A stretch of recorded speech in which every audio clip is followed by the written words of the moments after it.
nickel is a nickel, a dime. I need a new gal and she won't mind. Tell me how long do I have to wait? What can I get you now? Must I hesitate? So my family, my mother and father, my father was an engineer and he had a lot of different jobs working in factories all over the world, basically manufacturing sewing machines in different countries. My mother had a lot of artistic interest and would always be reading very interesting books. All I can remember as far as art was a sort of basic reproduction of a Mona Lisa painting in our house, which I stared at endlessly, trying to figure out the little town in the distance and the road going to it, and also the value of this painting that seemed that everybody was obsessed with fascinated me. But my dad was pretty much a very practical person. He kind of worked, he understood how to make things and that sort of thing. They were very straight politically, very business oriented. And so I grew up with a lot of, conservative Republican kind of background, but I didn't have anything to do with any of that. So I'm comfortable with a lot of different kind of people because of my early background. Yes, the radical child, as I feel my brother probably wins that prize, and of course I love him very much for doing that. Always made me sort of like easier in a way with my parents. But my parents, for people who had not necessarily an artistic background, were very supportive. It was almost like anything we wanted, they tried to do. My father bought me a very nice camera because I was interested in photography, and an enlarger, and electric guitar. I had a motorcycle. I mean, they were very nice and generous. It paid for my art school, even though my father at one point insisted that just take one business class. And I said, all right, I was kind of young, I was like 18, and so I signed up for a business class, and I lasted, I think, 2 weeks, but it was so boring. So I clearly had to be in the art field pretty early on, and anything having to do with the arts was kind of working. But whether my parents understood that or not, they were pretty cool, and they're missed. It's true that music can evoke all kinds of things. And the same does take place in art. I mean, you can see that happening, and it certainly is true with older pieces of art that are in museums. Certainly is very moving to people. And sometimes it just takes time for the public to kind of catch up to a piece of art. I mean, in general, I know there's a lot of concern over, is art doing what it should be doing? The times are difficult, and I think in general that art is fine. It's always changing. We're always finding new ways to express things, and I think it can be going on right now. We may not be aware of it.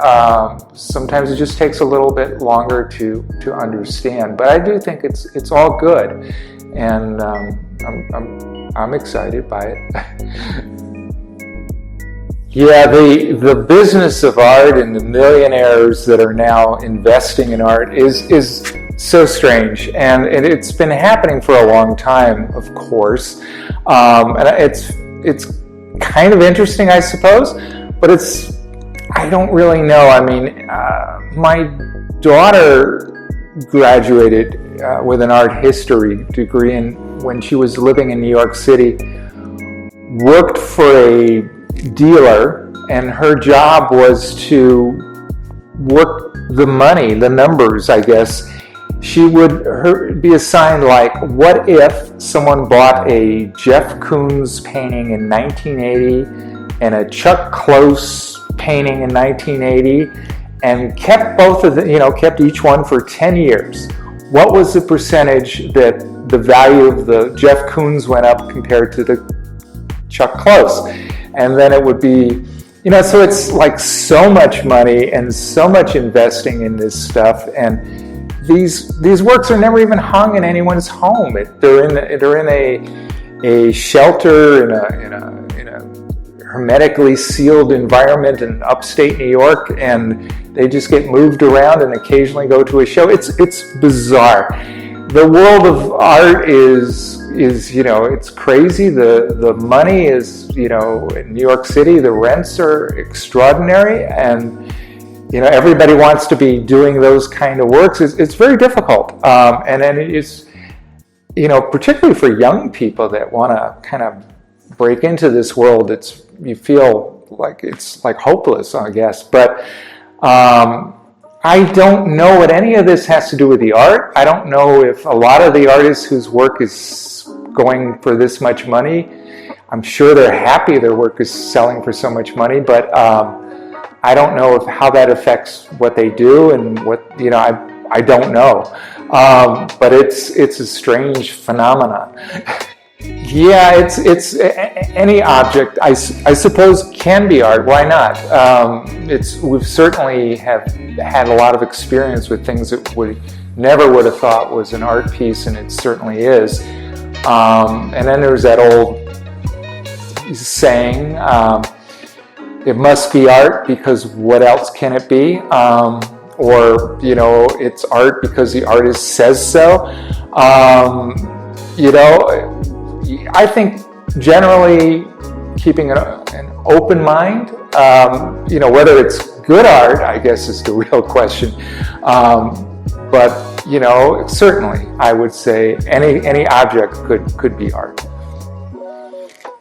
Yeah, there seems to be unfortunately, a kind of dumbing down of society, and the idea of genius is, and to me, when I think of genius, I think of somebody using their intellect in some really positive way. And whether that's not happening in the art world, I think it's reflective of the world. I think there isn't a lot of embracing of ideas and intellect right now. And we will undoubtedly be losing out because of that.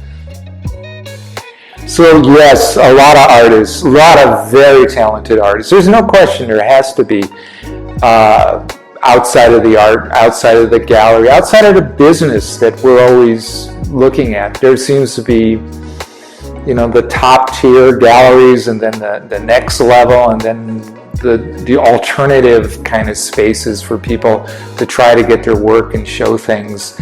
I think about all the art schools that are out there, and all the art students that are graduating, all hoping to be, the next big thing. And I know there are people working that we just don't see it. We're just not seeing their work, and there's always that feeling of, they'll be discovered 100 years from now or something, and it was our loss. But yeah, it's the way it is. Yeah, I often think of the quote from Jackson Pollock where he says, "I am nature," and of course he was sort of given a hard time about that because they were sort of saying maybe that was arrogant to think he was as on the same footing as nature, and nature being so incredible. But I think what he was really, and I think most people do, what he was trying to say with that is he wasn't really looking and taking from nature. He was creating his own sense of nature, his own world that he created and worked in, and it had its own sense of, light source and reality and everything. That's what his concerns were, was not so much representing something that exists in nature in art, but just making the art become complete outside of nature. And I think a lot of art has fallen into this. We've kind of moved in that direction now, where we don't need those signposts to understand what the art is. We're able to do that much quicker. We're much more of a visual society, and so we have all these experiences now that we can look at. I think, yes, the correct way to think about this is, how do I recognize a good piece of art, or what moves me in the art? And it's funny, because sometimes I see things and I'm like, it has to do for me, unfortunately, with what I am personally doing. So if I'm involved in like this kind of work with the graphics and black and white, I'll see something that'll speak to me at that moment, and I'll get very excited about it, and I'll think, wow, that's a great piece of art. But if I wasn't involved with this, I might not even have noticed that piece of art. So a lot of times it has to do with where you're thinking about and what you're imagining. I do enjoy going to galleries and just looking. It's just fun. I love going to museums, and I'm always happy when I see something, an artist I've never heard of, or I wasn't aware of, or I heard of, maybe I wasn't aware of their work, or I hadn't spent the time to really look at it, and I'll be finding myself sitting there and thinking, what a cool piece. And it's not one thing. It's just, it sort of speaks to you, and it's always nice. And sometimes I've honestly looked at work and didn't get it, and then stumble across it 5 years later, and I'm like, oh my God, this is fabulous. Why didn't I notice this? And I don't know the answer to that. It's a funny thing. It's a mystery. This is an interesting question, and one that I worry about a little bit, of the falling into the comfort zone of producing the same kind of work over and over again. And I think that's kind of like the craft of art, where you have a style and you have a technique or whatever, and you kind of keep making the same sort of work.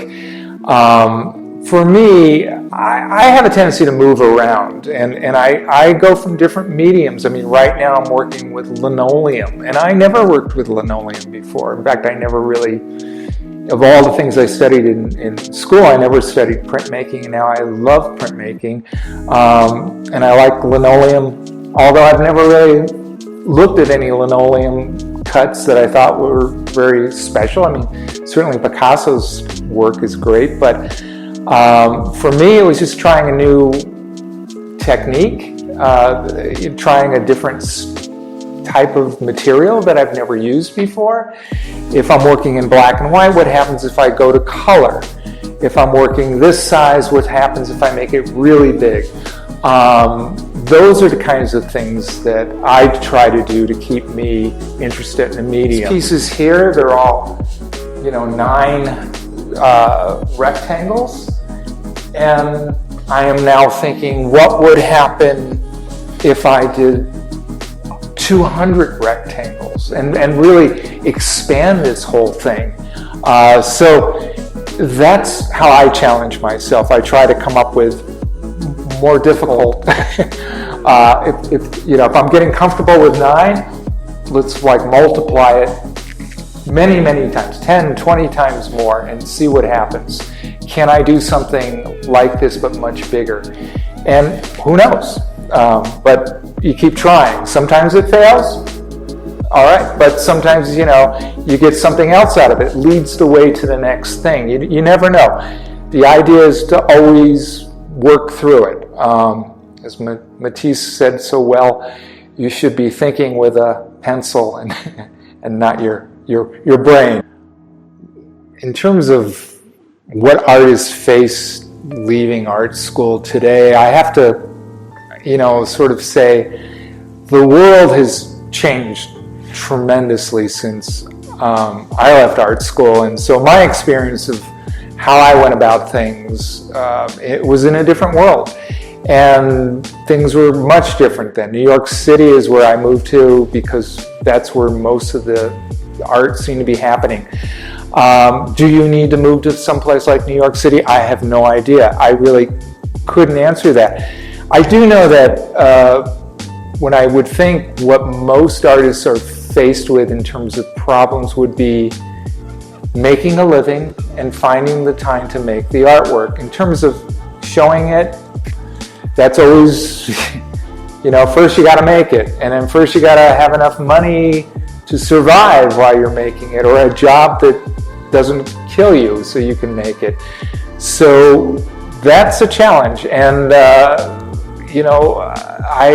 think it's tricky. I would say the one thing I do know that putting the time in, no matter what, is the most important thing to doing art. So a schedule, if you have a job, when you're not working the job, just schedule it in that you do your artwork, and just keep doing it. It really is a challenge to be an artist without any support, without anyone looking at your work, without any money from it. To keep doing it is hard, and I recognize that, and it's I hear lots of people talk about this, and it requires a lot of fortitude. Probably two series fall into this category of psychedelic artwork, or things that would be related to psychedelics. Perhaps the work from the 70s, which were the very big color field paintings, where I sort of played with the idea of the kind of space that it was. I was very concerned with what color was in front of another color, and perhaps if you could touch the color, what it would feel like. Different relationships, like how do clouds feel? Things like that. I was very much interested in the experience a viewer would have. The paintings were very large, and I wanted people to feel, sort of comforted or contained with the work itself. And so there was a total experience of the color sort of surrounding you. And I think also more recently, the pandemic series that I have been working on falls into this, because it is very detailed-oriented work, but at the same time, in order to see the entire piece, you have to step back a certain distance. And when you do, the composition becomes a different thing. It's more of a pattern, more of an overall feeling to it, and as you get closer to it, you start realizing there's different parts and what that says. So this kind of constantly going back and forth in the visual space really affects that.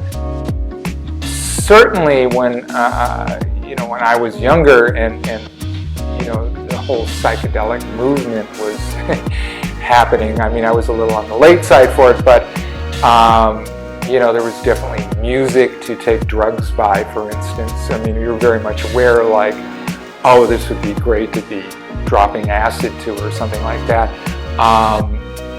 But also I think a lot of contemporary composers, without necessarily specifically funneling psychedelic, people like Steve Reich, I think with his work with the tape loops that would become out of sync, became, that you really listened in a sense to these things in a different kind of way than had previously been done. So I do feel that music was a big part of all of this movement, and I really enjoyed that. It was actually wonderful living through all of this period, and you really did have a sense at the time that it was a very important moment. Maybe it was just that we were just so focused on ourselves, we thought everything we did was incredible. But yeah, you really did feel, and it was a very big optimism, I think, in the air that the kind of changes that we were experimenting with, whether social changes, political changes, were going to make a huge difference, and I think in a lot of ways it kind of did. Not everything came out the way it was supposed to, but a lot did, and I think things have improved in some sense. Some things haven't improved the way they should have, but it was in a very exciting time, and I enjoyed every moment of it. And I look back, I read these books, and I'm sort of like, wow, this is so cool to think about all of this stuff again. In the 60s, there was a lot of interest in Eastern philosophy. I mean, there was a lot of books that everyone was reading. Alan Watts, Zen philosophy. It was just very popular to be looking at all of these alternative ideas. And if you think about the culture at the time, things like the Beatles and George Harrison playing sitar, and talking about India and philosophies, we all were absorbing it. And songs like Across the Universe, wonderful stuff. Nothing's going to change my world. Great line. I don't know where I first encountered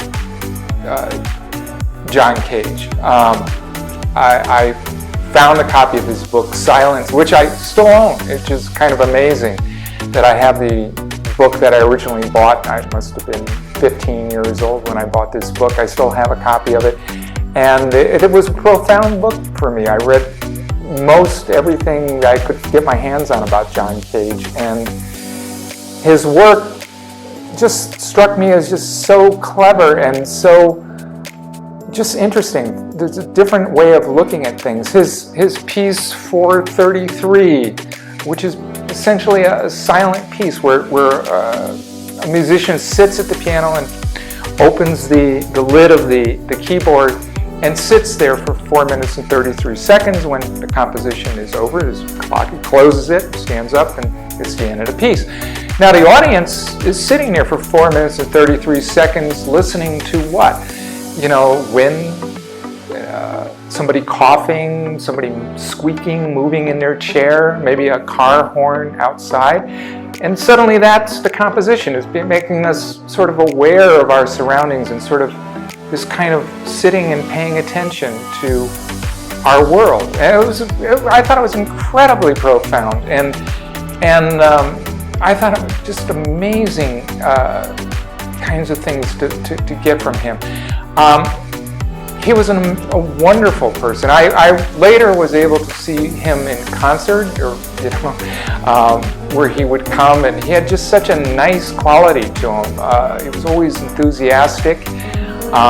Certainly I saw a bunch of pieces of Merce Cunningham that he had done the soundtrack to, and those were wonderful as well. It was just terrific to become aware of this, and I think it changed me. It became who I am, and I still think about him. It's not an easy answer for how do I approach making art exactly, because there's no one method. It's more of it's kind of happening simultaneously with me thinking about something else. I have maybe the thinnest idea of something I would like to accomplish, and I guess it just is enough of an idea to get me working, and I really feel that you can only go so far with thinking about making art, and you really need to actually start making the art physically or producing it in some form. Because for me, and I think for a lot of people, you need to see something in order to go to the next step with it. I also think things like books, music have a big effect on me. I like reading certain writers. Their ideas affect me quite a bit. I go with basically often it starts with a drawing. And then I take it from there. Once the drawing's done, there's some, in a way I think of making art as like a two-part thing. There's the forming the concept, the idea, and then there's the kind of hard work of just doing it. And there are two different things. One, when I'm thinking, what is it I'm looking for? What am I trying to do? I can't have any distractions. I don't listen to music. I draw, I pace, I put things up, I look at it. That's very hard. It takes me a long time to kind of figure out something. But then when I'm actually making the piece, working with color, lines, drawing, whatever it is, then I have lots of music on, and time goes by in a most interesting way. I don't, it's kind of like a part of my brain goes someplace else. I don't know, it's kind of interesting. I tend to work in series a lot, where one idea leads to another, and then I sort of form these, and I kind of sort of envision what they would look like on the walls or something. Kind of taking one to the next phase. So trying different techniques in art is, I think, kind of a fun thing to do. I remember when I was in graduate school and I had been painting for a while, but for some reason I just got pulled into making sculpture. It was just one of those things. And I had a teacher at the time who kept saying, well, when your painting's in trouble, make sculpture. When your sculpture's in trouble, make painting. But I didn't really think I was in trouble as much as I just found, anytime you take a new technique, it just opens up possibilities that you had never thought of, because the materials or the process is sort of interesting. And that's true if you use a computer for the first time, or you find a new technique that you've never played with it, you don't know where it's going to go. Or in a sense, I've been doing linoleum cuts. I never even liked the linoleum cuts, really. And suddenly I'm like really obsessed with like carving these pieces of linoleum, and it's kind of fun. I think it's, that's the cool thing, is that you can just move from one thing to another and just enjoy what the techniques can give you. Find something new there. I was just fortunate enough to get kind of this book situation where the idea was they were trying to introduce poetry to children and make a series of books with poems that would appeal to young children.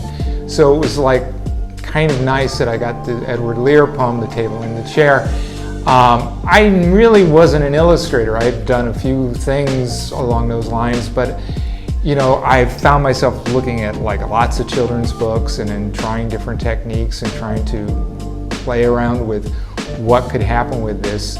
I thoroughly enjoyed it. Books are such a cool thing to actually create a book. It's got this format. Children's books like 32 pages. Do you have 2-page spreads or one side? How does the story flow? All of that's really kind of fun, and I really enjoyed playing around with those techniques. I also played with collage and color and using different colored pencils to draw with. It was a worthwhile experience. I'm glad to have done it. Yes, it's actually kind of funny. I'm sort of pleased you noticed that the sculpture is a table and a chair, and then the table and the chair in the Edward Lear poem. It's something that struck me too. It had nothing, there was just a coincidence, but there's this kind of coincidence that happens in the universe sometimes. It's kind of fascinating. There's also in the song Africa, there's a line in it that says, I like chairs and boxes and simple logic, so what? So there's this continuity of something simple with tables and chairs. I don't know what it means, but it's kind of fun that it's all there. In the universe, I guess. The lino cuts from the, I guess you call it the pandemic series, kind of started just before the pandemic. I started playing around with an idea of, I don't know, I had this very loose, this is what I mean by how I approach art. It's kind of a thin idea. I was going to do a whole series on all the houses I have ever lived in, and then kind of work with perhaps a psychological component of each house, what I was perhaps thinking about at those ages, what kinds of things were in the house, who was in the house with me, the location of these places. So I started doing these lino cuts, and I had bought a bunch of pieces of linoleum that were, I think, 6 by 8. And then I started drawing and in carving and whatever. And I had done like 4 of them, and just for economic purposes, I decided I would print them all on one piece of paper just to sort of test them out, see how they were looking. And when I did that, I started realizing that they became kind of more of a whole, and I liked the way they related to each other. So then I worked on more and of them, starting to think about how to put them all together, and I went back and worked on the early ones again. And then I found that 9 seemed to be the right size for whatever reason. It just seemed to take up the paper just perfectly. So the first piece of this series, Las Casas, I guess I've been calling it, is pretty much just sort of loosely based on houses I lived in, but much more of a psychological component, and they did relate. The second one, I really planned out right from the beginning of like 9 pieces. I knew they were all going to relate. I knew they were going to be on a kind of a grid layout in the page, so it was a little different. And then all the consequent, the ones after those all were planned out similarly. I think at the time I was really experiencing, we shut down, everybody was staying in their house, and you were like watching the news or whatever. And there was a sense of this horrible, I don't know, I want to call it clutter or just noise, this constant talking and being fed information that you couldn't really process much with it anyway. And so I was just I really was just funneling all of this into the artwork.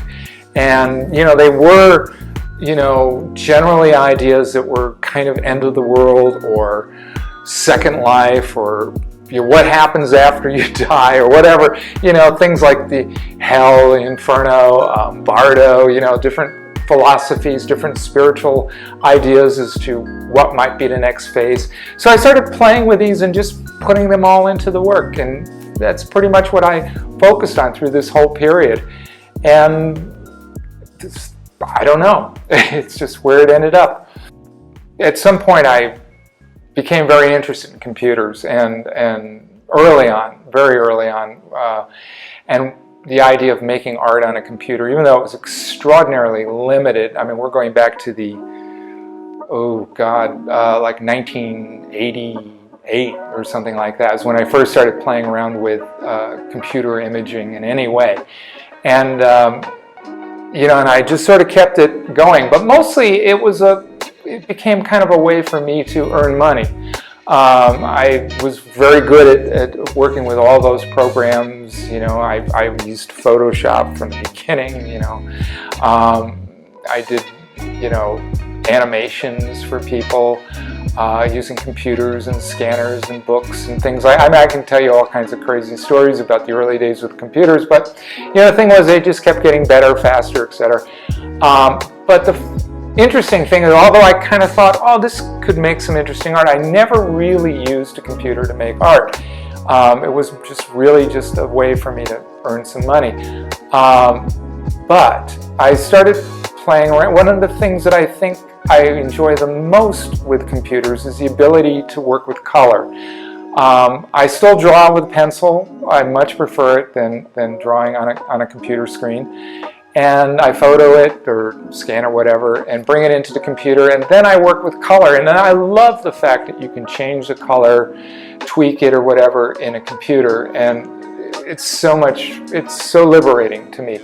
Anyway, I did this whole series where I'd go out and draw around town and then come back and work on the computer with all the color. So it was a combination of drawing and color, but I also sort of realizing that I needed to limit myself to 3 colors at most. And then I wanted to make sure that I chose the right 3 colors and that they related to each other in such a way. And that's pretty much how I approached these. And I also, it was when I first moved to San Miguel de Allende, Mexico, and one of the things that I was most influenced by was the intense light that's here, and the fact that you have shade and sunlight. So you're always kind of like getting out of the sun, going into the shade. So a lot of the work I did really worked with the idea of shade and the color and how the color is outside of the shade. So I really wanted to incorporate that into those drawings. That was pretty much what I was working on. So I think it was around 1993 that I had met somebody who worked at Time Life in New York City, and his job was sort of to keep up with technology, whatever technology was. Somebody was writing an article, I guess, for a Time magazine, and I needed to know something about, you know, computer software, digital imaging. They would talk to this person, and he would give them a show of what it could do, and they could write the article. Anyway, he was wonderful in the sense that he showed me things I had no idea, like these CD-ROM games, digital video. I wasn't aware that computers were really that sophisticated. They could do all these things. And so I really was sort of taken by all this. So I immediately, I sold like my 1959 Fender Stratocaster Sunburst guitar and bought a computer. And, you know, it was good in the sense that I learned a lot about computers kind of quickly. My first job, I was working for an animation for a yoga place near me called Kripalu. They were doing it was going to be a long series of video of yoga poses, but the intro was all sort of this kind of animation. So I was using Photoshop, making scans, putting images together, putting it all into a digital video. Also at this time, there was a special effects person where I was living in the Berkshires in Western Massachusetts. There was a Doug Trumbull who he's like the special effects guru of things like 2001.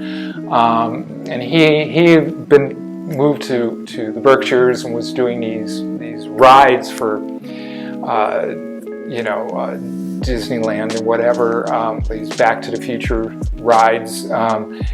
And so there were a lot of talent that were moving to the Berkshires from Los Angeles and places that started their own companies. And one of them was making computer games. So I was hired, which was really great because I could draw. And how unusual it seemed to me to be, you know, so often people had no real use for artists, but it was great to be bringing a portfolio of drawings and then someone hiring me because I could draw. And so they said, don't worry about the computer, we'll teach you all that stuff. And it was a quick, you know, I learned all how to work with animation programs, and they also taught me some programming. You know, and I think I worked like a year on this project. It was the idea was sort of targeted towards young girls who they were trying to bring into the computer world a little bit. Like all the games prior to that seemed to be more boy-oriented. So this was a game about, you know, it was a mystery about a necklace being stolen in a palace in Louis XIV's, and your job was to find clues in the palace. But in consequence, you would learn a ton about the history of life at this period, and so it was sort of, they called it a edutainment game. You were educated and entertained simultaneously. It was a lot of fun. I really enjoyed working on that. Well, first of all, it was a rather lovely description of these pieces, and you know, it's kind of just what I hope people would experience from it. I think mostly what I was concerned with these paintings was that they weren't viewed as landscapes, you know, so they were more vertical than horizontal.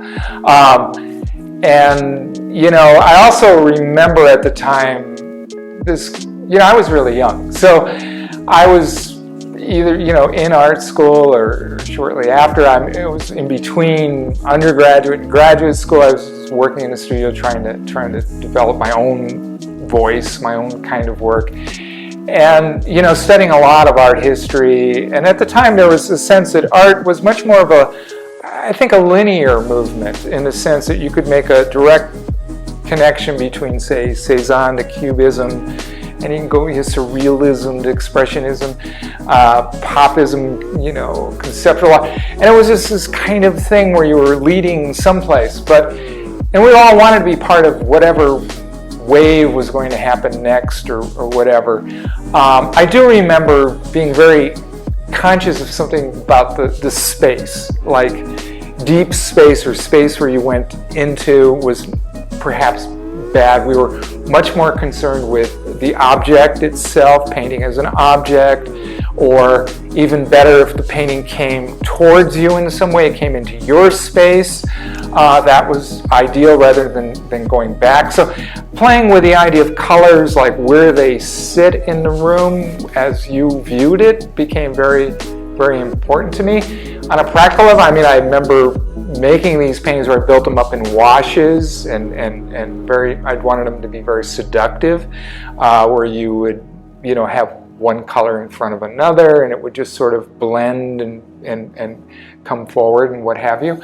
The art, it was just, I look at it now, it's kind of interesting because when I show these to people have a very, very positive feeling towards these paintings. And that's it makes me feel good. There were, I remember the kind of mind I was in when I was painting them and feeling very positive. And it's nice. It's nice to see these in some form and keep remembering them.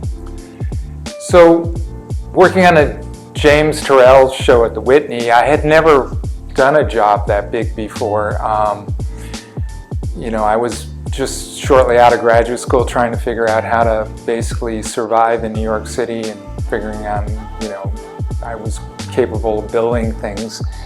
And a lot of people I knew were working for the DIA Foundation, and so Jim was looking for someone to help build this show of his at the Whitney, and I was recommended, so I met with him. And I think, he basically liked me because I was an artist, and he felt very comfortable that we would be simpatico with putting the work together.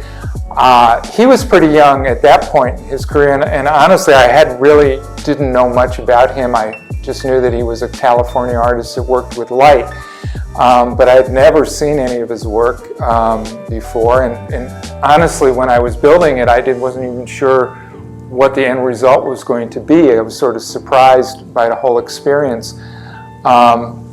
This job, because it ended up being the entire floor of the Whitney Museum, led to a whole kind of doing all kinds of other work for artists such as Dan Flavin and Donald Judd, and eventually for Saul LeWitt, people that I had studied in art school. So it was kind of neat to be working on, helping get their vision across out there. So it was really a wonderful opportunity to sort of see the behind the scenes, but also to work with artists and kind of, they were more established, of course, and I learned a lot from being with them. It's rather funny. I thought I was being incredibly honest by mentioning In-A-Gadda-Da-Vida.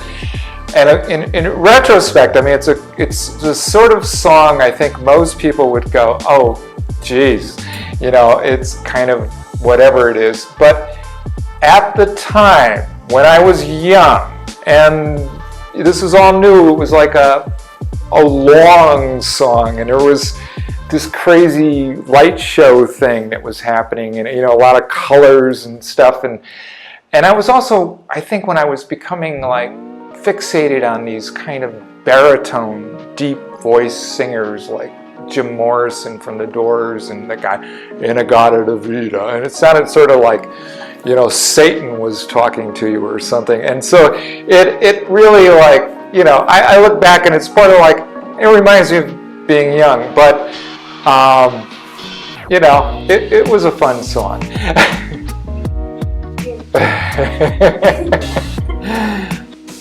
Yes. Punk music was wonderful when it happened. I cannot say, I don't know if it is true, being my age, I'm sort of involved in what I remember. When I was young, and music was so important in my life and a lot of my friends' life, prior to punk, the music that was being made was just about the worst stuff going. It was like overproduced, horrible production stuff. And then suddenly there was this great excitement, and you know, the bands like the Ramones and the Sex Pistols and the Clash, they were phenomenal, and you couldn't help but go, oh God, thank God somebody's making good music again. And you know, I was fortunate enough to be like living in New York City when this was happening, and I honestly spent most of the week at clubs, and I just couldn't get enough of this music, and I really felt like it was just so exciting to hear all this new wonderful stuff, and it was great. It just was also, it also had a kind of feeling that anyone could do it, and so everybody was starting bands, and you know, it just felt very creative and very exciting. CBGB's, the great club of all times. I lived not far from there. I could walk there, and there were just wonderful bands that played there, and I spent many an evening in the place. But I guess if I was to think of like nights at CBGB's that really were incredible, I would say seeing the Ramones at CBGB's was wonderful, absolutely wonderful. And they would do this song, the Blitzkrieg bop, where it'd be, hey, oh, let's go. The whole audience would jump up and down all together, hey, oh.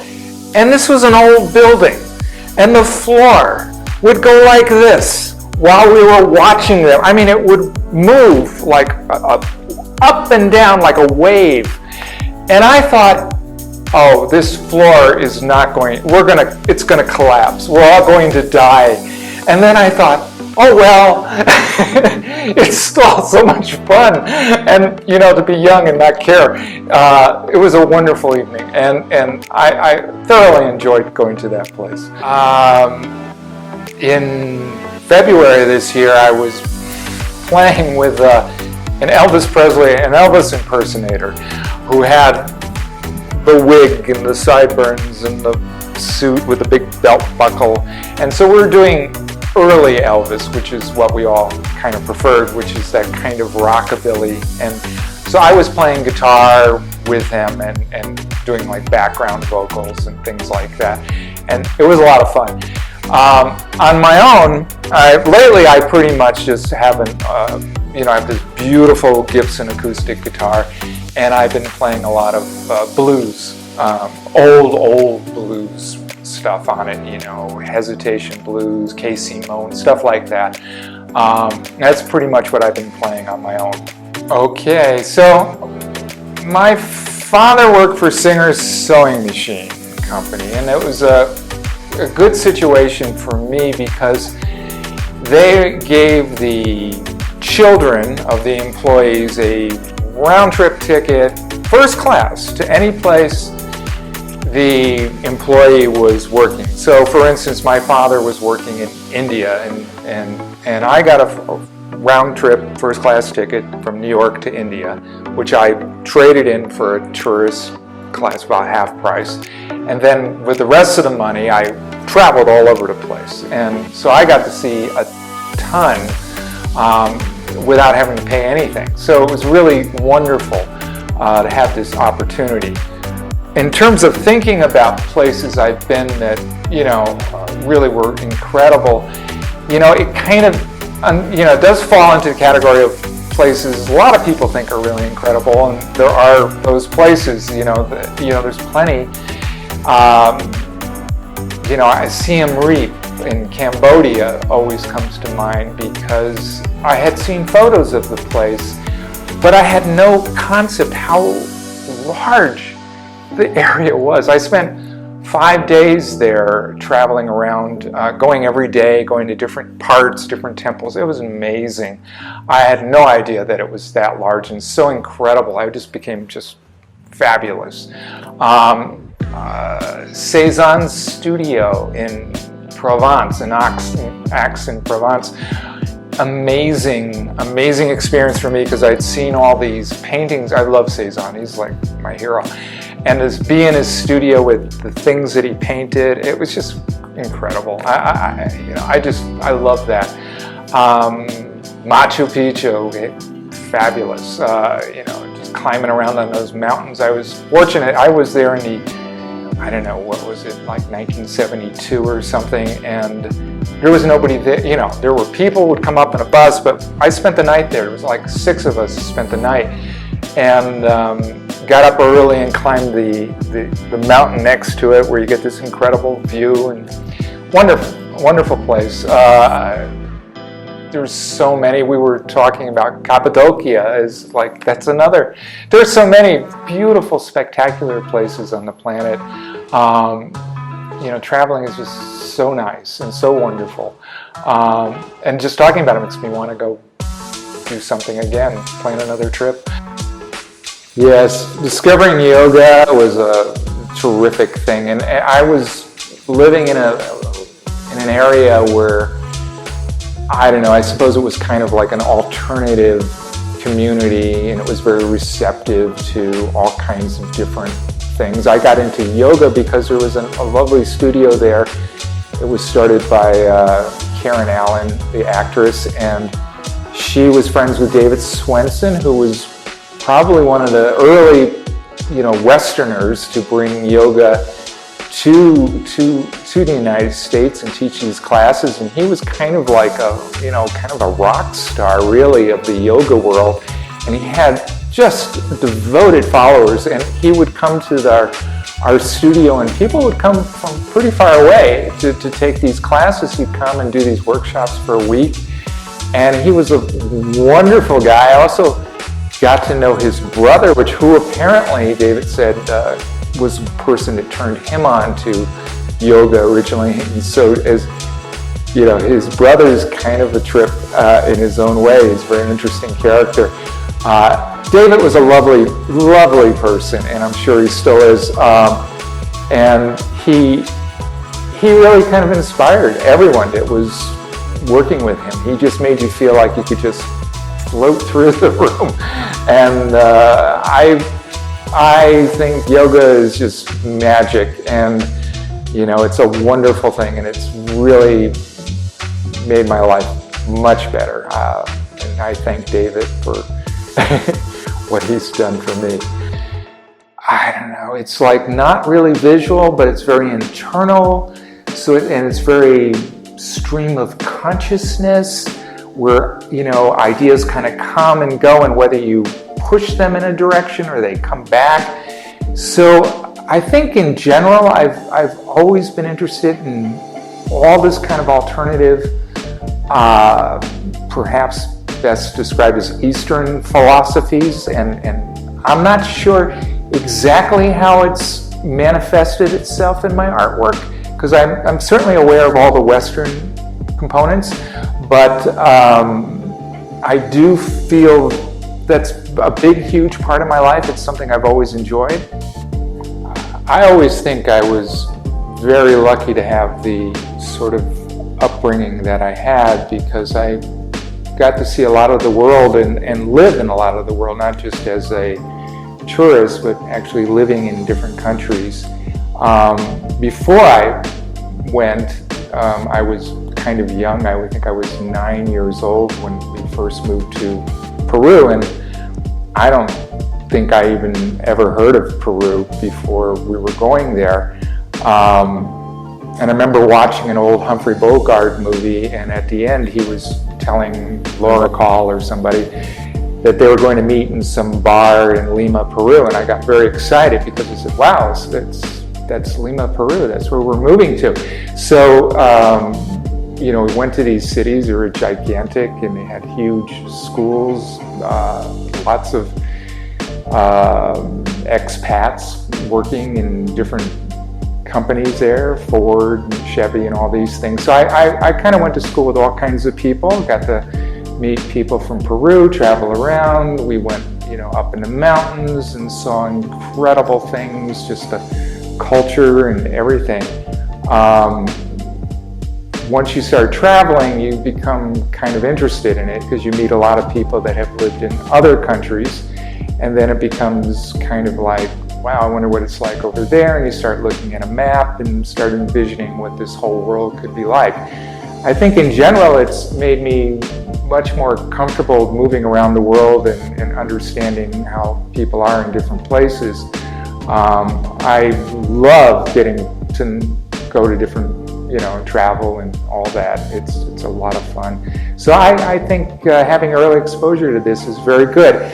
There's another thing that kind of takes place for someone young who grows up in a different country, and they call it third culture kid. And I actually hadn't heard of it until about 6 years ago. My brother talked to me about it, and it makes a lot of sense. It's basically, it's for someone who's from one culture, who's living in a second culture, and what it basically entails is that they're a third culture.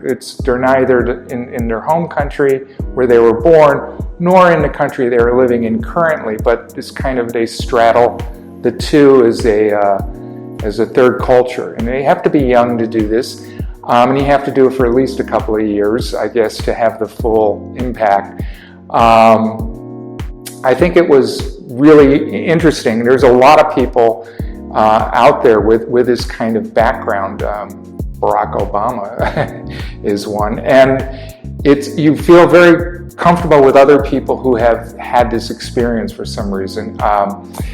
There was always this thing where with my parents, we would be in Lima or some other country, and they would say something like, "Oh, we're going home, we're going back home."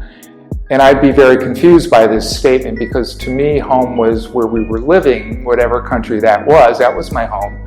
And they would say home, and it would be some place in the United States, and I had no connection to this place. But I knew I was this American citizen, but it didn't make sense to me. The whole thing was very confusing. But that's what you kind of experience as a young person doing this. So it's different. Because it's my life, it's my life. So that's how it always was. But I'm sure it has a huge effect. It has to. Yes, when I think of a moment in my life that had profound effect, and I find myself thinking about these times a lot, which is I was very young and my parents placed me in a Catholic school with nuns. It was very old-fashioned. It was very long time ago. And they were pretty rough, and they would hit kids so hard that they would knock them out of chairs. And I have no idea how these people were teaching or working with children. They seemed to hate them.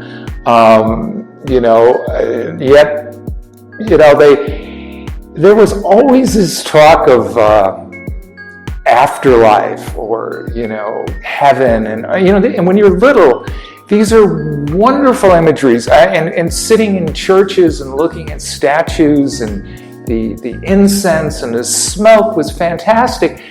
And I was totally transfixed by all this. And yet there was this repulsive, mean, horrible nun that was teaching us these things, and she would smack you, and and I just couldn't understand it. I was very conflicted by this, and to this day I really have a lot of resentment towards the whole structure of the Catholic Church and what they've done, and I shudder. They have movies with these cute little nuns running around, and no thank you. But it may be one reason I've never joined a cult. I mean, I'm very interested in all kinds of alternative things, but I would never follow a person. And I think I can thank the Catholic, my nun upbringing for that. Having support of your loved ones is a very lucky thing to have, and I certainly wish everyone had this experience. I don't know. It feels like an honor. I know people make families out of friends, and and whoever that they're around that can support them and feel for them. And I think this is a great thing. I've been lucky to have two wonderful people that I can talk to about things, and we try to, generally it's just helping each other in this world, whatever you can do. You just can't have enough people love you in this planet. So it's always good to have these things. It's been wonderful having the opportunity and the experience of spending my entire life working with art and finding a way to always doing something, whether hanging around with artists, working in museums, or doing this or doing that. It's been just a wonderful experience. I love art, still do it. I keep thinking there's some museum I haven't been to, some piece I need to see, or some piece I hadn't seen in a while. I'd like to go back to Italy. And you see something when you're 20, you see something when you're 40, you see something when you're 60. It's like always a different experience. So yeah, it's been a great thing. Well, a nickel is a nickel, a dime. I need a new gal and she won't mind. Tell me how long do I have to wait? Well, can I get you now? Must I hesitate? And the eagle and a dollar says, in God we trust. You want a man, but you want to see that dollar first. Tell me how long do I have to wait?